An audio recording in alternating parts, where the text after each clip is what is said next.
আসসালামু আলাইকুম। আজকের এই শিক্ষাদান প্রোগ্রামে সবাইকে স্বাগত। Bangladesh nursing and midwifery nurse council কর্তৃক আয়োজিত এই মুক্তপাঠ শিক্ষাদান কর্মসূচিতে আজ আমি তোমাদের সাথে আছি Mohammad Salauddin Matbor, nursing instructor in charge, nursing institute Brahmanbaria. আজ আমি diploma in nursing science and midwifery কোর্সের প্রথম বর্ষের অ্যানাটমি ফিজিওলজি সাবজেক্ট পড়াবো। আজকের টপিক হচ্ছে ব্লাড। আমরা ব্লাড নিয়ে আলোচনা করব। আসো আমরা আলোচনায় যাই। আজকের এই ক্লাসটা করে আমরা আসলে কি কি শিখতে পারবো। আমরা ব্লাডের কনসেপ্ট সম্পর্কে জানবো, ব্লাড কি, তারপরে identify the composition of the blood, তারপরে describe the characteristic of blood, explain the function of blood. Okay, আসি আমরা এখন ব্লাডটা কি। ব্লাডটা হচ্ছে একটা ফ্লুইড পোর্শন যেটা আমাদের বডির ভিতরে থাকে। হ্যাঁ, দেখতে কেমন লাল, তাই না? আর এই ব্লাডটা অত্যন্ত গুরুত্বপূর্ণ আমাদের জন্য, কারণ এই ব্লাডটা অক্সিজেন এবং নিউট্রিশন বহন করে টিস্যুর জন্য। টিস্যুকে খাবার যোগান দেওয়ার জন্য এই ব্লাডটা খুবই দরকার, তাই না?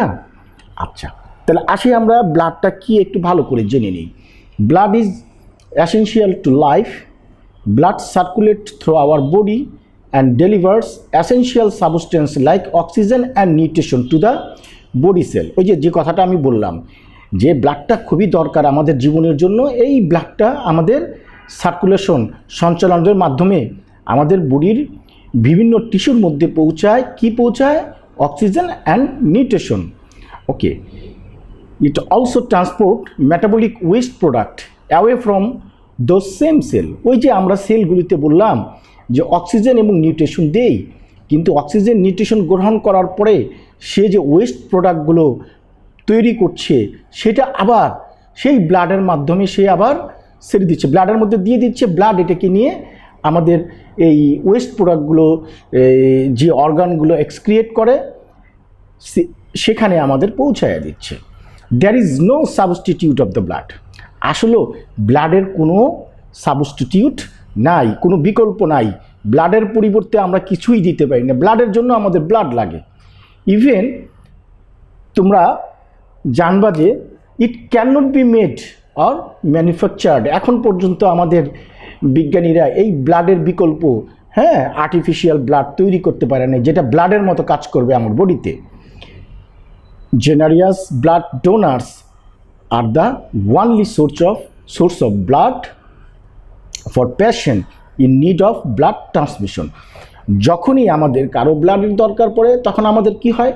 ডোনার থেকে আমাদের ব্লাড নিতে হয়, কারণ ব্লাডের সাবস্টিটিউট একমাত্র ব্লাড, অন্য কিছু নাই। ঠিক আছে? আচ্ছা, ওকে, ছোট করে আমরা ডেফিনিশনটা দেখি, তাহলে আমরা আরেকটু ক্লিয়ার হয়ে যাব। Blood is specialised fluid connective tissue. কি? Specialised fluid connective tissue composed of, কিভাবে কম্পোজড হয়েছে? প্লাজমা যেটা ফ্লুইড পোর্শন, আরেকটা হচ্ছে ফর্মড এলিমেন্টস। ফর্মড এলিমেন্টস মানে যেটা জমাটবদ্ধ, জমাট বাঁধে। এই ফর্ম এলিমেন্টের মধ্যে হচ্ছে RBC, WBC and platelet. RBC মানে হচ্ছে রেড ব্লাড সেল, ডাব্লিউবিসি মানে হচ্ছে white blood cell and platelet. এই যে পদার্থগুলো, এই পদার্থগুলো জমাটবদ্ধ হয়।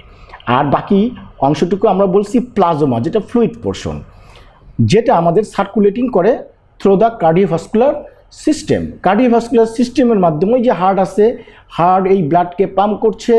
এই ব্লাডটা সমস্ত শরীরে আমাদের টিস্যুকে অক্সিজেন এবং নিউট্রিশন পৌঁছায় দিচ্ছে। আবার এই অক্সিজেন এবং নিউট্রিশন গ্রহণ করার পরে টিস্যু থেকে যে ওয়েস্ট প্রোডাক্ট, কার্বন ডাইঅক্সাইড, আরও মেটাবলিক যে ওয়েস্ট প্রোডাক্টগুলো, এগুলি ছেড়ে দিলে সেগুলি আবার বহন করে এনে, যেমন কার্বন ডাইঅক্সাইড লাঙে দিচ্ছে, লাং এটাকে বের করে দিচ্ছে। তারপরে অন্যান্য ওয়েস্ট প্রোডাক্টগুলো কিডনিতে চলে যাচ্ছে, কিডনি এটাকে শাকন করে ইউরিন আকারে আমাদের বের করে দিচ্ছে। এই হলো ব্লাড। এবার আসি আমরা কম্পোজিশন অফ ব্লাডটা একটু জানি। আচ্ছা, তোমরা যে চিত্রটা দেখতে পাচ্ছ, একটা টেস্ট টিউবের মধ্যে যখন আমরা ব্লাড নেই, আমরা মাঝে মধ্যে হসপিটালগুলিতে দেখবা যে আমরা ব্লাডের স্যাম্পল নিয়ে টেস্ট টিউবটা যখন একটু রেখে দিই কিছুক্ষণ, তখন ওই টেস্ট টিউবের মধ্যে ব্লাডটা জমে যায়, উপরে পানি জমে আর নিচে একটু শক্ত দেখা যায়, তাই না? আচ্ছা, তো এই ব্লাডটাকে আমরা একটা মেশিনের মাধ্যমে আমরা ঘূর্ণয়ন, যেটা আমরা কন্ট্রিফিউজ বলা হয়, এই মেশিনের মাধ্যমে ঘূর্ণয়ন করলে তাহলে সে জমাটবদ্ধ হয়ে যায়। নিচে জমাটবদ্ধ যেটা ফর্ম এলিমেন্ট নিচে চলে আসে, আর পানি যেগুলি প্লাজমা এগুলি উপরে চলে আসে।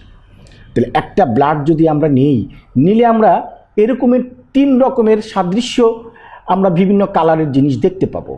এই যে উপরের যে একেবারে পানি কালারটা, এটাকে বলা হয় প্লাজমা। আর তারপরে একটু ভারী, তাই না, একটু ঘন, সেটাকে আমরা বলি leucocyte and platelet. Leucocyte and platelet. আর একেবারে জমাটবদ্ধ যেটা নিচে থাকে সেটাকে ইরিথ্রোসাইট বলি, অর্থাৎ রেড ব্লাড সেল। ওই যে আমরা ডেফিনেশনে বলছিলাম যে আমাদের কিছু, দেখো ডেফিনেশনে আমরা কি বলছিলাম, একটা কথা বলছিলাম যে form element, plasma and form element. এই ফর্ম এলিমেন্টের মধ্যে বলছিলাম red blood cell, white blood cell and platelet, তাই না? দেখো এই যে প্লাজমাটা, তারপরে এই যে জমাটবদ্ধ এই পর্যন্ত, এই যে এটাকে বলি আমরা লিউকোসাইট বা হোয়াইট ব্লাড সেল, আরেকটা হচ্ছে প্লাটিলেট।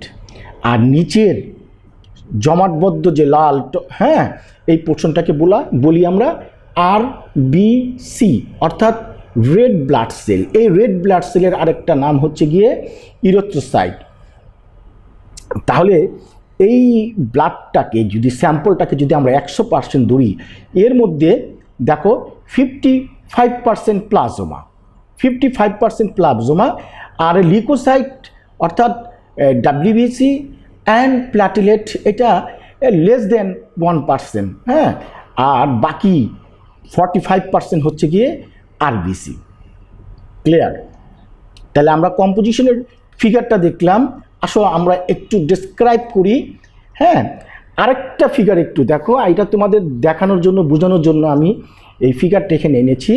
ওই যে আমরা কন্ট্রিফিউজ করে এটাকে আলাদা করলাম ব্লাড থেকে, উপরের টুকুতে বললাম ব্লাডের প্লাজমা, তারপরে মাঝখানে যেটা ছিল এটা বুফিকোট, যেটা এখানে আমাদের white blood cell and platelet, আর নিচের যে লাল ফর্মটুকু RBC WBC। কিন্তু এখন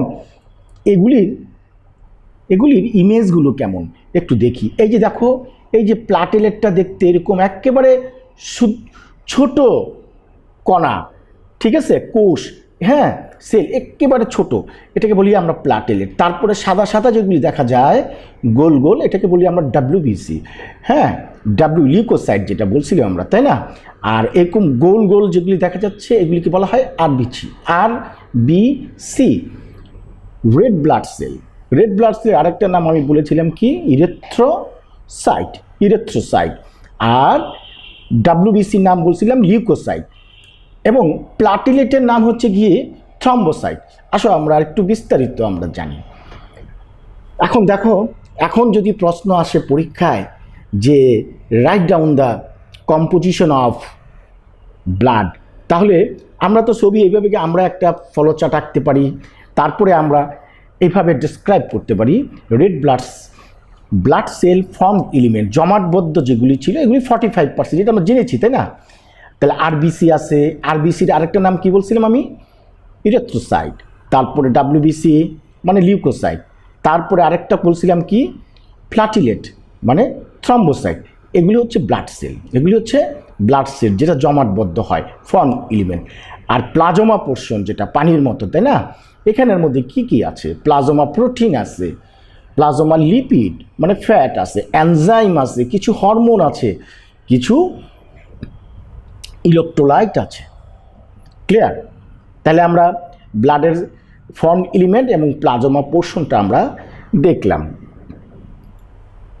এখন আমরা একটা ফলো চার্টের মধ্যে যদি আমরা এটাকে ডেসক্রাইব করি, তাহলে আমাদের মনে হয় আরেকটু বুঝতে সুবিধা হবে।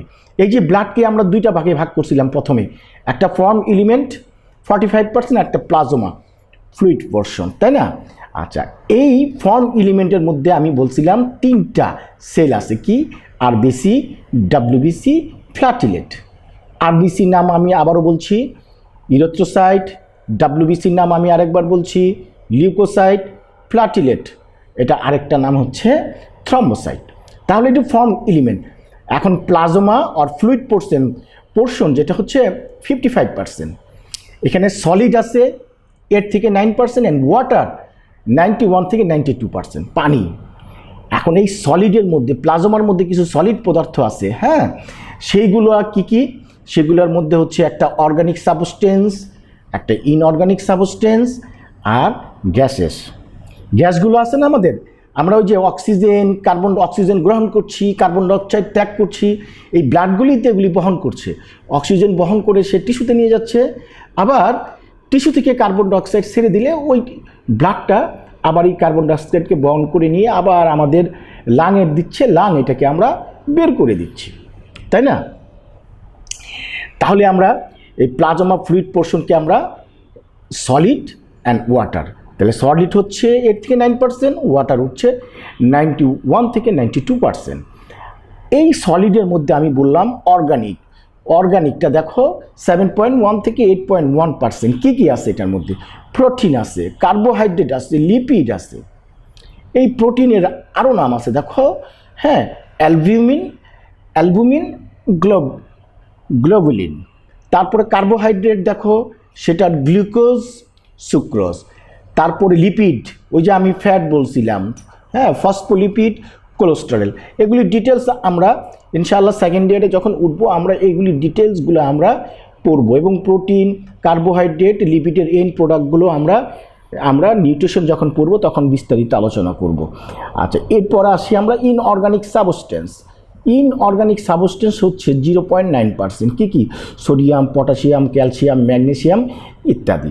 তারপরে গ্যাসের মধ্যে তো আমি তোমাদের বললামই, অক্সিজেন, কার্বন ডাইঅক্সাইড এবং কিছু নাইট্রোজেন থাকে। ক্লিয়ার?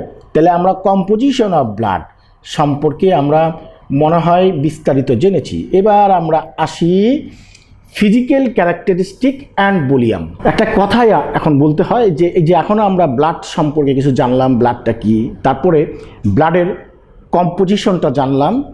এখন ব্লাডের ফিজিক্যাল ক্যারেক্টারিস্টিক্স এবং ভলিউমটা সেটা আমাদের জানা প্রয়োজন। সে ব্লাডটা দেখতে কেমন, ব্লাডটা কি, তারপরে ব্লাড আমাদের শরীরের মধ্যে কতটুকু ব্লাড থাকে, এই জিনিসগুলো আমার জানা প্রয়োজন। আসো আমরা এখন জানি ব্লাডের ক্যারেক্টারিস্টিক্স অ্যান্ড ভলিউম, যেটা খুবই ইম্পর্টেন্ট। এটা আমাদের মাঝে মধ্যে পরীক্ষায় আসে। ইভেন এমসিকিউ দেখবা তোমাদের বাংলাদেশ নার্সিং অ্যান্ড মিডওয়াইফারি কাউন্সিলের যে আমাদের কম্প্রিহেনসিভ পরীক্ষা হয়, এটাতে 1 বছর পর পর এখান থেকে কোশ্চেন আসে। তাহলে আসো এটা একটু আমরা ভালো করে জানি। আমরা ক্যারেক্টারিস্টিকটা ভালো করে জানি। দেখি, blood is sticky, opaque fluid with the metallic taste. ব্লাডটা একটু স্টিকি না, তো হাতে ধরে দেখবা ব্লাডটা যখন ওই যে তোমাদের মুরগি কাটো বা মাংস আনলে ব্লাডটা ধরে দেখবে একটু চ্যাট করে, তাই না? তারপরে একটা অপেক, হ্যাঁ, অপেক ফ্লুইড তো তোমরা জানো। অপেক ফ্লুইড মানে একটু ঘন, একটু কালারযুক্ত আর কি, হ্যাঁ। অ্যান্ড কী বলছে? With metallic test. এই টেস্টটা হচ্ছে একটু মেটালিক টেস্ট। কি টেস্ট? মেটালিক টেস্ট, ঠিক আছে, হ্যাঁ। আর আমাদের রক্তটা কিন্তু, হ্যাঁ, সল্টি, নুনে কটা, এটা খেয়াল রাখবা আর কি, হ্যাঁ। কোথাও কেটে গেলে, কোনো ব্লাড মুখে লাগলে দেখবা একটু সল্টি লাগে, তাই না? আচ্ছা, কালারের দিক থেকে জানি যে কালারটা কেমন হবে ব্লাডের। Colour various from scarlet to dark red. কথাটা কি বলছে? যে স্কারলেট টু ডার্ক রেড, যে 2 রকমের। স্কারলেট মানে টকটকে লাল, ব্রাইট রেড, অথবা ডার্ক রেড, একটু কালচে লাল হতে পারে। কেন? ওই যে আমরা প্রথমেই বললাম, ব্লাড অক্সিজেন এবং নিউট্রিশন বহন করে কোথায় দেয়? টিস্যুগুলিতে পৌঁছায় দেয়। এবং টিস্যুগুলো এই অক্সিজেন নিউট্রিশন গ্রহণ করার পরে কার্বন ডাইঅক্সাইড এবং কিছু ওয়েস্ট প্রোডাক্টগুলো আবার ব্লাডে ছেড়ে দেয়। তোমরা একটু খেয়াল করে দেখো, যে ব্লাডের মধ্যে অক্সিজেন এবং নিউট্রিশন আছে, ভালো জিনিস, আবার যে ব্লাডের মধ্যে কি ওয়েস্ট প্রোডাক্ট এবং কার্বন ডাইঅক্সাইড আছে, দুইটার ব্লাডের একটু ভিন্নতা আসবে কিনা কালারটা। যে ব্লাডের মধ্যে অক্সিজেন এবং নিউট্রিশন আছে সেই ব্লাডটা টকটকে লাল, স্কারলেট বলি, সেটাকে স্কারলেট বলি, টকটকে লাল অর্থাৎ ব্রাইট রেড। আর যে ব্লাডটার মধ্যে কার্বন ডাইঅক্সাইড এবং ওয়েস্ট প্রোডাক্ট থাকে সেটাকে আমরা বলি ডার্ক রেড অর্থাৎ কালচে লাল। তাহলে আমরা মূলত ব্লাড দেখতে লাল, কিন্তু লাল 2 রকমের বললাম, একটা টকটকে লাল, আরেকটা বললাম কি যে ডার্ক রেড, কালচে লাল। তাহলে টকটকে লাল সেটার মধ্যে অক্সিজেন এবং নিউট্রিশন থাকে, আর যেটার মধ্যে কার্বন ডাইঅক্সাইড এবং ওয়েস্ট প্রোডাক্ট থাকে সেটা হচ্ছে ডার্ক রেড, অর্থাৎ কালচে লাল। আচ্ছা, এবার আসি আমরা pH, potential of hydrogen of the blood. এখন ব্লাডের পিএইচ কত? আমরা স্বাভাবিক নিয়মে কিন্তু একটা পিএইচ সম্পর্কে জানি 7, নিউট্রাল সলিউশন বলা হয়, এটাকে নিউট্রাল বলা হয় 7কে, তাই না? এখন 7-এর যদি কম হয়ে যায় ব্লাডের পিএইচ, সেটাকে বলি আমরা অ্যাসিডিক, এবং যদি 7-এর উপরে হয়ে যায় তখন সেটাকে বলি আমরা অ্যালকালিন। ঠিক আছে? কিন্তু ব্লাডের পিএইচ হচ্ছে কি 7.35 টু 7.45। ব্লাডের পিএইচ কত বললাম? 7.35 টু 7.45। তাহলে ব্লাডটা কি? ব্লাডটা is the one kind of alkaline, তাই না? বেশি হলে, আর কম হলে আমাদের কি বলি? অ্যাসিডিক বলি। তাহলে ব্লাডের আমরা পিএইচ জানলাম, ব্লাডের পিএইচ হচ্ছে 7.35 টু 7.45। এটা মনে রাখবা, এটা কিন্তু আমাদের এমসিকিউ পরীক্ষা আসে, এবং তোমরা ভবিষ্যতে যখন বিভিন্ন বড় বড় হসপিটালগুলিতে এবং দেশের বাইরে অ্যাব্রোডে তোমরা পরীক্ষা দিতে যাবা, তখন কিন্তু এই প্রশ্নগুলি তোমাদেরকে জিজ্ঞাসা করবে। এই জিনিসগুলো তোমাদের সবসময় মাথায় রাখতে হবে। ঠিক আছে? ব্লাডের পিএইচ সম্পর্কে জানলাম। এখন ব্লাডের টেম্পারেচার দেখবা, এই কুরবানির সময় বা অন্য সময় যখন যে কোনো মুরগি কাটো, ঠিক আছে, রক্তটা হাত দিলে রক্তটা একটু গরম লাগে। তার মানে কি? আমাদের টেম্পারেচার চেয়ে একটু বেশি রক্তের টেম্পারেচারটা, এই জন্য একটু গরম লাগে। তাহলে ব্লাডের টেম্পারেচারটা কেমন? ব্লাডের টেম্পারেচারটা হচ্ছে 38 ডিগ্রি সেলসিয়াস। আমাদের নর্মাল ব্লাড আর নর্মাল টেম্পারেচার কত? নর্মাল টেম্পারেচার 37, আর ব্লাডের টেম্পারেচার হচ্ছে 38, আমাদের চেয়ে একটু বেশি, slightly higher than normal body temperature, slightly higher than normal body temperature. এই জন্য এই ব্লাডগুলো ধরলে আমাদের একটু গরম লাগে, কারণ আমাদের টেম্পারেচার চেয়ে ব্লাডের টেম্পারেচারটা একটু বেশি। ক্লিয়ার? এবার স্যার প্রশ্ন হচ্ছে ভলিউম ব্যাপারে। ঠিক আছে? একজন রোগীর শরীরে কতটুকু রক্ত থাকে? আমরা এমনি মোরাললেস অ্যাভারেজলি বলে থাকি যে পুরুষদের ক্ষেত্রে 5 থেকে 6 লিটার, আর মহিলাদের ক্ষেত্রে 4 থেকে 5 লিটার। ক্লিয়ার? এটা আমরা অ্যাভারেজলি বলে থাকি এরকমই। আসলে কি তাই না? একজ্যাক্ট যদি আমরা জানতে চাই তাহলে আমাদেরকে আসতে হবে blood account of approximately 8% of the body weight. মানে পুরা বডি ওয়েটের 8% হচ্ছে কি? ব্লাড। আমার 7.5 ফিট লম্বা একজন ব্যক্তি, ঠিক আছে, আর 4 ফিট 8 ইঞ্চি লম্বা এক ব্যক্তি। এখন আমার প্রশ্ন হচ্ছে স্যার, ওই যে দুইটাই পুরুষ মনে করি আমরা, হ্যাঁ, দুইটা, তার কি 5 থেকে 6 লিটার রক্ত হবে? না, তা এটা নির্ভর করে তার বডি মাসের উপরে, বডি মাস তার ওজনের উপরে। সেই ওজন অনুযায়ী আমরা যদি একজ্যাক্টলি বলতে যাই তাহলে আমরা বলতে পারবো approximately 8% of the body weight. তার টোটাল যে বডি ওয়েট থাকবে, এই বডি ওয়েটের 8% হচ্ছে আমাদের ব্লাড। ক্লিয়ার? অথবা 80 ml অফ 1 কেজি, পার কেজিতে 80 ml। একটা ক্যালকুলেশন করি দেখি আরেকটু বোঝার জন্য। আসো আমরা একজন মানুষের শরীরে কতটুকু রক্ত আছে, ভলিউমটা কতটুকু, সেটা আমরা একটু দেখি। যেমন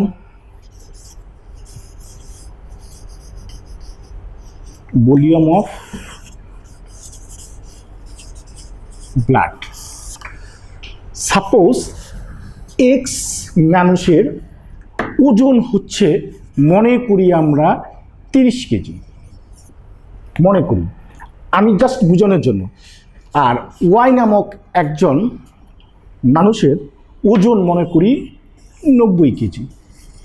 এখন আমরা যেটা বলতে চাচ্ছিলাম, ওই যে আমরা একটা অ্যাভারেজলি বললাম যে পুরুষের ক্ষেত্রে পুরুষের ক্ষেত্রে যে 5 থেকে 6 লিটার, তাই না? এই কথাটা বললাম না। আর মেয়েদের ক্ষেত্রে, মহিলাদের ক্ষেত্রে আমরা বললাম 4 থেকে 5 লিটার। আসলে এটাকে আমরা একজ্যাক্ট জানার জন্য যদি আমরা এরকমের মনে করি যে আমরা বলছি টোটাল বডি ওয়েটের কতটুকু 8%, অথবা 80 ml পার কেজি বডি ওয়েট।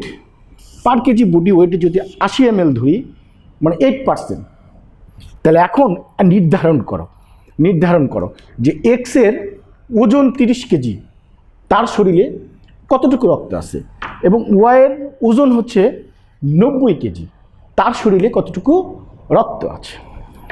80 ml, তো পার কেজিতে যদি 80 ml হয়, তাহলে 30 কেজিতে কত গুণ 80 ml, তাহলে 3 8 24, আর হলো 2 0, কতটুকু 2400 ml, তাই না? আচ্ছা, বা 2 লিটার 400 ml। আর এইখানে ওয়ের ক্ষেত্রে দেখো 90 কেজি ওজন, তার কতটুকু আছে গুণ পার কেজিতে 80 ml, তাহলে 8 নং কত 72, 8 নং 72, 7 লিটার 200 ml। ঠিক আছে? আমরা এইভাবে আমরা নির্ধারণ করতে পারি যে একজন মানুষের শরীরে কতটুকু রক্ত থাকে। It will be depend according to their body weight. তাহলে ওয়েট অনুযায়ী যদি আমরা এভাবে ক্যালকুলেশন করে বের করি, তাহলে আমরা একজ্যাক্ট তার বডিতে কতটুকু ব্লাড ভলিউম আছে সেটা আমরা নির্ধারণ করতে পারবো। আসো আমরা নেক্সট স্লাইডে যাই।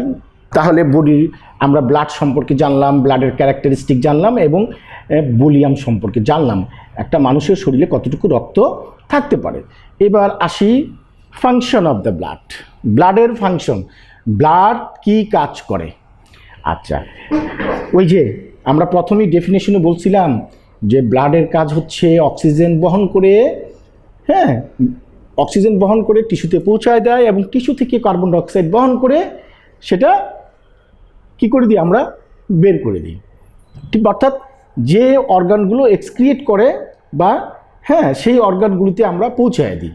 আচ্ছা দেখো, তাহলে ব্লাডের ফাংশনের মধ্যে প্রথমে আমরা রেসপিরেটরি ফাংশনের মধ্যে একটা জিনিস খেয়াল করো, oxygen from the lung to the tissue. এই যে আমরা অক্সিজেন গ্রহণ করছি, আমরা শ্বাস নিলাম, অক্সিজেন গেল কোথায় গেল, লাঙে গেল। এখন লাঙে গিয়ে তো থাকে না, এই লাঙের থেকে সে এই অক্সিজেনটা রক্তের সাথে মিশে এই রক্তটা বহন করে সার্কুলেটরি সিস্টেমের মাধ্যমে আমাদের সমস্ত শরীরের অঙ্গ প্রত্যঙ্গগুলি পৌঁছায় দিচ্ছে। ঠিক আছে? আবার এই রক্তটা এই টিস্যুগুলা, মানে দূরের টিস্যু, আশেপাশের অর্গানগুলো সে অক্সিজেন গ্রহণ করে কার্বন ডাইঅক্সাইডটা ত্যাগ করছে। আবার ব্লাড এই কার্বন ডাইঅক্সাইডকে নিয়ে কোথায় বহন করে আসতেছে, লাংয়ের মধ্যে আনতেছে। লাং, এই যে প্রশ্বাস ফেলে দিলাম, আমরা কার্বন ডাইঅক্সাইডকে ছেড়ে দিলাম, আবার আমরা অক্সিজেন গ্রহণ করছি, ব্লাড এটাকে বহন করে টিস্যুতে দিচ্ছে, আবার টিস্যু কার্বন ডাইঅক্সাইড বহন করে লাঙে দিচ্ছে, আমরা ফেলে দিচ্ছি। তাহলে ব্লাডের একটা ফাংশন জানলাম আমরা, রেসপিরেটরি ফাংশন। অক্সিজেন গ্রহণ করে টিস্যুতে পাঠায় এবং টিস্যু থেকে কার্বন ডাইঅক্সাইডগুলো বহন করে লাঙে পাঠায়, লাং এটাকে বের করে দেয়। আসো এরপরে কি বলছি, নিউট্রিশনাল ফাংশন। নিউট্রিশনাল ফাংশনের মধ্যে blood transport glucose, amino acid, fatty acid, vitamins, এই যে তারপরে নিউট্রিশনাল ফাংশনের মধ্যে ব্লাডগুলা বহন করে, ওই যে বললাম আমরা প্রথমেই বলছিলাম অক্সিজেন এবং নিউট্রিশন বহন করে। তাহলে নিউট্রিশনাল ফাংশনের মধ্যে ব্লাড এই glucose, amino acid, fat, vitamins, অর্থাৎ কার্বোহাইড্রেট, প্রোটিন, ফ্যাট, ভিটামিনস, এই জিনিসগুলো বহন করে আমাদের কোথায়, টিস্যুর মধ্যে পাঠায় দেয়। তাহলে আমরা দুইটা পাইলাম, একটা রেসপিরেটরি ফাংশন পাইলাম, আর একটা পাইলাম নিউট্রিশনাল ফাংশন। এবার আসি আমরা ডিফেন্সিভ ফাংশন। ডিফেন্স মানে কি, সেই রক্তটা আমাদের ডিফেন্স করে। কিভাবে ডিফেন্স করে দেখো, it protect the body from the various pathogens by WBC. ওই যে ডাব্লিউবিসির নাম বলছিলাম কি, লিউকোসাইট। এই লিউকোসাইটটা আমার শরীরের মধ্যে কোনো জীবাণু আক্রান্ত করলে সেটাকে প্রতিরোধ করে, অর্থাৎ ডিফেন্সিভ মেকানিজম করে আমাদের ডিফেন্স। যেমন এক জায়গার মধ্যে যদি কোনো রকমের ঝগড়া বিবাদ হয় বা কোনো রকমের দুর্ঘটনা ঘটে, হ্যাঁ, বা কোনো রকমের এই আমাদের কোনো হ্যাজার্ড থাকে, তখন সেখানে কি হয়, পুলিশের সংখ্যা বাড়ায় দেওয়া হয়, পুলিশ এসে সেই জায়গাটাকে কি করে দেয়, ক্লিয়ার করে দেয়। ঠিক সেই রকমের আমাদের ব্লাডের মধ্যে যে ডাব্লিউবিসি আছে, যখনই আমাদের শরীর আক্রান্ত হয় বা কোনো জীবাণু ঢুকে, ডাব্লিউবিসি আমাদের কি করে, তাকে এই আক্রমণ থেকে রক্ষা করে আমার বডিকে। কে, ডাব্লিউবিসি। তারপরে ক্যারিস অ্যান্টিবডি আর ইমিউনিটি, এবং আমাদের যেখানে দরকার আমাদের ইমিউনিটি, সেই ইমিউনিটিগুলি বহন করে নিয়ে যায় কে, ব্লাড। তারপর এই হলো আমাদের ডিফেন্সিভ ফাংশন। তারপরে হ্যাঁ, হোমিওস্টেসিস। হোমিওস্টেসিস মানে কি, হোমিওস্টেসিস মানে হচ্ছে সমতা রক্ষা করা। সে সমতা রক্ষা করে। কি কি সমতা রক্ষা করে দেখি। ওয়াটার ব্যালেন্স, আমার বডির মধ্যে সর্ববৃহৎ ফ্লুইড পোর্শন হচ্ছে ব্লাড, আর এই ব্লাডগুলো আমাদের কি করছে, আমাদের ওয়াটার ব্যালেন্স করছে, ওয়াটার ব্যালেন্স রক্ষা করছে। তারপর ইলেকট্রোলাইট ব্যালেন্স, ইলেকট্রোলাইটগুলো সোডিয়াম, পটাশিয়াম, ক্লোরাইড, যে ইলেকট্রোলাইটগুলো, এটার ব্যালেন্স মানে হেমোস্টেটিক ব্যালেন্স রক্ষা করছে কে, এই ব্লাড। তারপরে প্রেশার অফ দ্য ব্লাড, ঠিক আছে, রক্তের প্রেশার নির্ভর করে এই ব্লাড নিয়ন্ত্রণ করে এবং হেমোস্টেসিস রক্ষা করে, অর্থাৎ সমতা বজায় রাখে। ইভেন টেম্পারেচার পর্যন্ত আমাদের এই হেমোস্টেসিস রক্ষা করে এই ব্লাড। একটু খেয়াল করে দেখো, শীতের সময় যখন আমাদের দূরের অঙ্গ প্রত্যঙ্গগুলো যখন অনেক দূরে থাকে, হার্ট এত দূরে রক্ত পাম্প করতে পারে না, কিন্তু ঠান্ডায় ক্যাপিলারিগুলো জমাট বাঁধলে কি হয়, ওই জায়গার মধ্যে রক্ত পৌঁছাতে পারে না। রক্ত না পৌঁছালে কি ওই জায়গাটা ঠান্ডা হয়ে যায়, নীল হয়ে যায়, সাদা হয়ে যায়। তখন আমরা হাতটাকে ঘষি, হ্যাঁ, আগুনের মধ্যে রাখি, রেখে এটাকে গরম করি। আবার যখন তোমরা একটু রাগান্বিত হও বা স্ট্রেসে থাকো, তখন আমাদের কি হয়, সার্কুলেশন বেড়ে যায়, তখন আমাদের শরীর গরম হয়ে যায়। অর্থাৎ যেখানে সার্কুলেশনটা বেশি হয় সেখানে রক্ত টেম্পারেচারটাও বেশি হয়। এই ব্লাডটা আমাদের এই টেম্পারেচারের হেমোস্টেসিস রক্ষা করছে। তাহলে আমরা তিনটা ফাংশন আমরা জানলাম, respiratory function, nutritional function, defensive function, তারপরে হোমিওস্টেটিক ফাংশন। তাহলে সমতা রক্ষা করে ওয়াটার ব্যালেন্স, তারপর electrolyte balance, pressure of the blood and temperature. আরও কিছু আছে, এক্সক্রিয়েশন করে। ওই যে বললাম যে নিউট্রিশন বহন করে, কিন্তু নিউট্রিশন টিস্যু গ্রহণ করার পরে যে ওয়েস্ট প্রোডাক্টটা সেটা কই যায়, সেটা আবারকে সে বহন করে নিয়ে আসে, এই ব্লাডটা যে অর্গান এক্সক্রিয়েট করে সেই অর্গানের মধ্যে পৌঁছায় দেয়। তাহলে এক্সক্রিয়েটরি ফাংশনের মধ্যে blood carries the metabolic waste product to the excretory organ. Example, kidney. এই যে ওয়েস্ট প্রোডাক্টটা, ঠিক আছে, টিস্যু থেকে এই ব্লাড বহন করে কিডনিতে পৌঁছায় দেয়। কিডনি সেটাকে ইউরিন আকারে বের করে দিচ্ছে, তাই না? আচ্ছা, ভালো কথা, আমরা এক্সক্রিয়েটরি জানলাম। এবার আসি আমরা ট্রান্সপোর্ট। কি ট্রান্সপোর্ট করে? ট্রান্সপোর্ট তো অনেক কিছু করে রে, তাই না? নিউট্রিশনের কথা শুনলাম, ওগুলি তো আমরা নিউট্রিশনাল এই ফাংশনের মধ্যে চলে আসলো।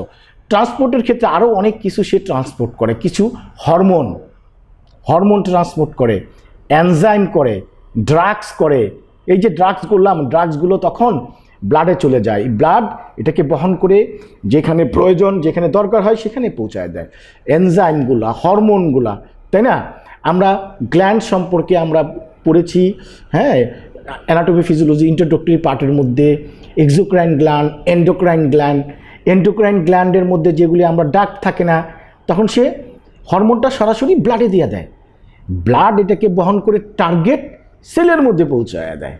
দেখো, ট্রান্সপোর্টেও ব্লাড সহযোগিতা করছে। এবং প্রোটেকশন, আরেক জায়গায় আমাদের প্রোটেকশন করে। এই যে আমাদের ব্লাডের যে সেল ছিল, আরবিসি অক্সিজেন বহন করে, নিউট্রিশন বহন করে, ডাব্লিউবিসি আমাদের রোগ প্রতিরোধ করে, আর প্লাটিলেটের আরেকটা কাজ প্রোটেকশন করে। কিভাবে? আমাদের শরীরে কোথাও কেটে গেলে সেটাকে রক্তকে জমাট বেঁধে রক্ত পড়া বন্ধ করে, কন্ট্রোল করে, তাই না? কে করে? প্লাটিলেট করে। ঠিক আছে, আমাদের এই যে খাওয়া দাওয়া করছি, চলাফেরা করছি, আমাদের মধ্যে কিন্তু অনেক মাইক্রো হ্যামারেজ হচ্ছে, কিন্তু আমাদের এই যে ব্লাডের যে প্লাটিলেট থাকে, এই প্লাটিলেটটা আমাদের কি করে? রক্তকে জমাট বেঁধে বন্ধ করে দেয়। ক্লিয়ার? আমরা দেখলাম, আমরা শুনলাম যে ব্লাডের আসলে কত কাজ করে, তাই না? তাহলে ব্লাড না থাকলে আমাদের জীবনের আশাও করা যায় না। আমাদের সাথে থাকার জন্য তোমাদের সবাইকে ধন্যবাদ। আমরা আজকে এই স্বল্প সময়ের মধ্যে আমরা ব্লাড সম্পর্কে আলোচনা করলাম এবং আমরা জানলাম ব্লাড কী, ব্লাডের কম্পোজিশনগুলো কি, ব্লাডের ক্যারেক্টারিস্টিক্সগুলো কি, আমাদের বডিতে টোটাল ব্লাড ভলিউম কতটুকু হতে পারে, এবং ব্লাড আমাদের কি কাজ করে। তো আমি আশা করব তোমরা সবাই বোঝার চেষ্টা করেছো, এবং যদি না বুঝো আমাদের এই মুক্তপাঠ যে এই কমেন্ট বক্স আছে সেখানের মধ্যে তোমরা কমেন্ট করবা। আমরা সবসময় আমরা তোমাদের এই কমেন্টগুলি দেখব, এবং যদি কোনো রকমের কোয়ারি থাকে, কোশ্চেন করবো, আমরা চেষ্টা করব সেটা সমাধান করে দেওয়ার জন্য। সবাইকে শুভকামনা, ভালো থাকো, আল্লাহ হাফেজ।